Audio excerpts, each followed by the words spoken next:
Perkenalkan, saya Victoria Mamangke, dan pada kesempatan kali ini saya akan menjelaskan mengenai analisis dengan diagram UML, dan studi kasus yang saya gunakan ialah sistem informasi laundry berbasis web. Nah, dalam presentasi kali ini saya akan menjelaskan latar belakangnya terlebih dahulu, kemudian saya juga akan menjelaskan mengenai beberapa diagram yang digunakan dalam jurnal ini, dan juga makna yang terkandung dalam diagram masing-masing. Nah, oleh sebab itu kita masuk kepada latar belakang jurnal. Jurnal ini dilatar belakangi oleh perkembangan teknologi informasi yang semakin pesat dan memberikan dampak besar dalam berbagai bidang, termasuk dalam dunia usaha. Pemanfaatan teknologinya sendiri dapat membantu meningkatkan efisiensi dan efektivitas dalam menjalankan aktivitas bisnis, termasuk pada usaha kecil dan menengah. Salah satu usaha yang berkembang pesat saat ini adalah bisnis laundry, khususnya di daerah perkotaan dan lingkungan kos, di mana banyak orang tidak memiliki waktu untuk mencuci pakaiannya sendiri.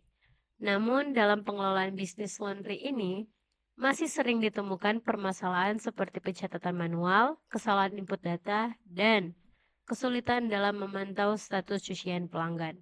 Oleh sebab itu, diperlukan sebuah sistem informasi yang dapat membantu dalam mengelola proses bisnis laundry secara lebih efektif dan terorganisir.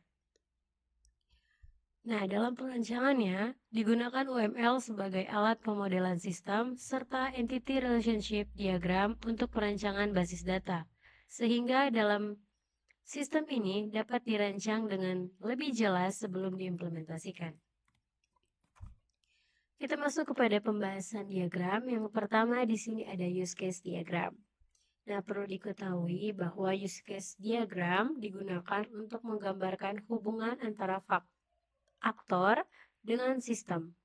Nah, dalam studi kasus ini, aktor yang terlibat ialah pegawai. Pegawai akan berinteraksi langsung dengan sistem untuk menjalankan seluruh proses operasional laundry. Aktivitas yang dilakukan oleh pegawai meliputi menerima dan memproses pesanan laundry, mencatat data pelanggan, dan mengelola transaksi pembayaran, serta memberikan informasi kepada pelanggan terkait status cucian.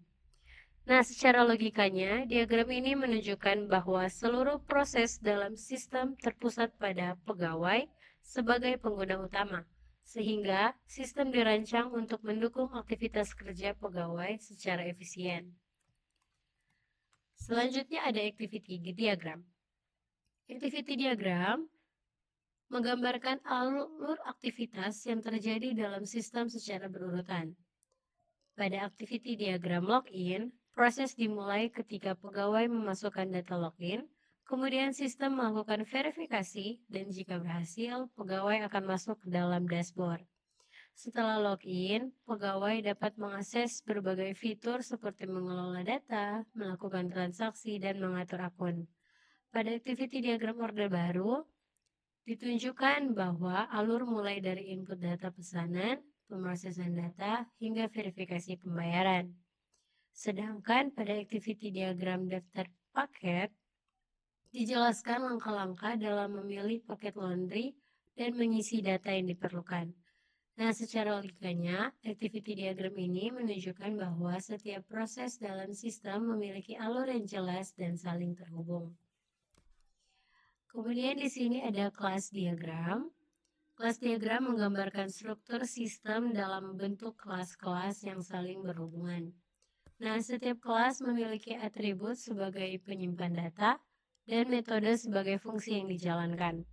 Bahan sistem ini terdapat kelas-kelas yang mempresentasikan data penting seperti pelanggan, transaksi, dan paket laundry. Hubungan antar kelas menunjukkan bagaimana data saling terhubung. Misalnya, transaksi berhubungan dengan pelanggan dan paket yang dipilih. Secara logika, kelas diagram ini menjadi dasar dalam perancangan sistem karena menentukan bagaimana data disimpan dan diolah dalam sistem. Selanjutnya ada sequence diagram. Sequence diagram menggambarkan interaksi antar objek dalam sistem berdasarkan urutan waktu. Sequence diagram login Prosesnya dimulai dari pegawai memasukkan data login, kemudian sistem akan memverifikasi. Jika valid, sistem akan memberikan akses ke dashboard. Pada sequence diagram order baru, ditunjukkan bagaimana pegawai memasukkan data pesanan, kemudian sistem memproses dan menyimpan data tersebut ke dalam database. Sedangkan pada sequence diagram manage paket, ditunjukkan bagaimana pegawai mengelola data paket dan sistem merespons setiap tindakan tersebut. Logikanya, diagram ini membantu memahami alur komunikasi dalam sistem secara bertahap. Kita masuk kepada deployment diagram. Deployment diagram digunakan untuk menggambarkan bagaimana sistem diimplementasikan dalam lingkungan nyata. Diagram ini menunjukkan hubungan antara perangkat keras seperti server dan perangkat pengguna, serta perangkat lunak yang akan digunakan. Dalam sistem ini, pegawai mengakses aplikasi melalui perangkat tertentu, kemudian sistem terhubung dengan server dan database untuk memproses dan menyimpan data. Logika dari diagram ini ialah membantu memahami bagaimana sistem dijalankan secara fisik. Nah, dan terakhir di sini ada Entity Relationship Diagram. Entity Relationship Diagram atau yang biasa disingkat dengan ERD digunakan untuk menggambarkan struktur basis data dalam sistem. Diagram ini menunjukkan entitas, atribut, serta hubungan antar entitas. Dalam sistem ini terdapat entitas seperti pelanggan, transaksi, dan paket laundry. Hubungan antar entitas menunjukkan bagaimana proses bisnis berjalan, misalnya pelanggan melakukan transaksi dengan memilih paket tertentu. Logikanya sendiri, ERD menjadi dasar dalam penyimpanan data agar sistem dapat berjalan dengan baik dan terstruktur. Nah, perlu diketahui, selain diagram yang digunakan dalam jurnal ini, OML juga memiliki beberapa jenis diagram. Nah, di sini kita akan bahas sedikit. Yang pertama ada objek diagram, yaitu menunjukkan contoh nyata dari kelas dalam bentuk objek. Kemudian ada package diagram, digunakan untuk mengelompokkan bagian sistem agar lebih terstruktur. Ketiga ada communication diagram, yaitu menggambarkan interaksi antar objek dengan fokus pada hubungan. Dan ada juga interaction overview diagram, digunakan untuk menggambarkan alur interaksi yang lebih kompleks. Kemudian di sini ada timing diagram, menunjukkan perubahan kondisi objek berdasarkan waktu. Ada juga composite structure diagram, menggambarkan struktur internal suatu kelas. Dan yang terakhir ada profile diagram, digunakan untuk menyesuaikan UML dengan kebutuhan tertentu. Nah, totalnya semua diagram UML itu adalah 14 diagram.